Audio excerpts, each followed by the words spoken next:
I'm so glad that we can now welcome on to the show John McCririck. Are you there, mate? Yes, I am, and I hope people could see how horrific it was to have a woman like that. Do you know, there are women who go about trying to change men. They think they can get hold of men, they'll change them, they'll mould them, they'll manipulate them. And that was what Edwina Currie does. And as people saw on the programme, it was World Cup week.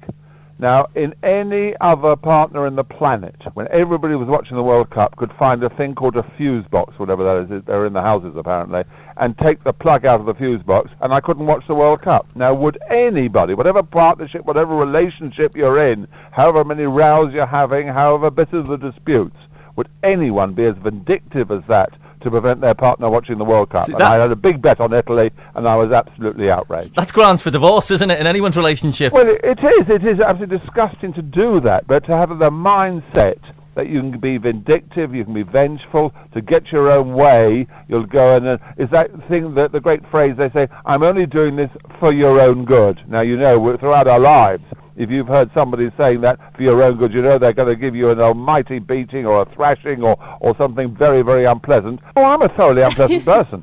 Oh, I'm not a pleasant person. I'm the second most unpopular person in the country, apparently, after Simon Cowell. In the Big Brother house, the public couldn't kick me out fast enough. I'm not a nice person. I don't pretend to be.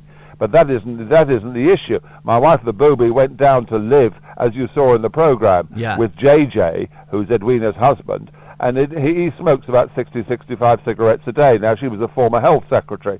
And the booby thought, well, let's try and change this a bit. But she didn't confiscate all the cigarettes and stop them ever smoking. She tried to limit them. She organised it. She was diplomatic. She tried to get him on side rather than the Edwina Currie way. If you don't do what I say, I'll go and do this, I'll go and do that. And punish you. Now, John, this was filmed throughout the summer, wasn't it? And you still sound really traumatised by the whole Edwina Currie affair. It was only 5 days. It was 5 days out of my life, but it was a life-changing experience. And I think it's to all your listeners, whatever problems you're having at home, however you might feel like kicking them out, always remember, outside there is the equivalent of Edwina Currie. However periods of hatred you've got and you want revenge, just think, you kick your partner out, Edwina Currie walks in the door. Has it made you appreciate the booby a bit more then, John? Well, I wouldn't tell her that, no. But it has, hasn't it? Well, I know. I love the booby and we get on fine. She's a team player. So all marriages should be team efforts. And the booby is the Minister of Transport, the cooking, the cleaning, the scrubbing, the washing up, and that sort of thing. I do a bit of work as well. Each team has to have a captain. I happen to be elected captain of our team, but it's a team effort. All marriages should be team efforts. And she comes to me as a marriage guidance counsellor. She's divorced, and she slept with John Major, and she dares to go and give me advice as to how my marriage should be run. Hey, John, I was going to say that to you. Have you got a newfound respect now for John Major? Oh, well, a contempt for him.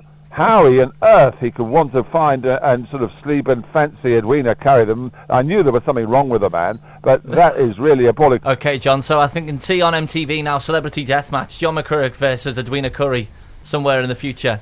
So is this the end of reality TV for John McCririck, or is there going to be any more?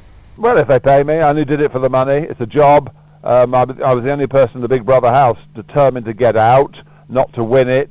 So the housemates soon hated me. The public loathed me. If they pay, they didn't pay enough. But if they pay, I'll do. You do these things. And I was paid for Celebrity Wives Swap. Not enough, let me hasten to add. Thank goodness you're paying much more for this interview. Oh, and I need the cheque in the post. Okay, John, thanks for coming on the show. You. My pleasure. And take a chill pill and forget about it. She's gone now.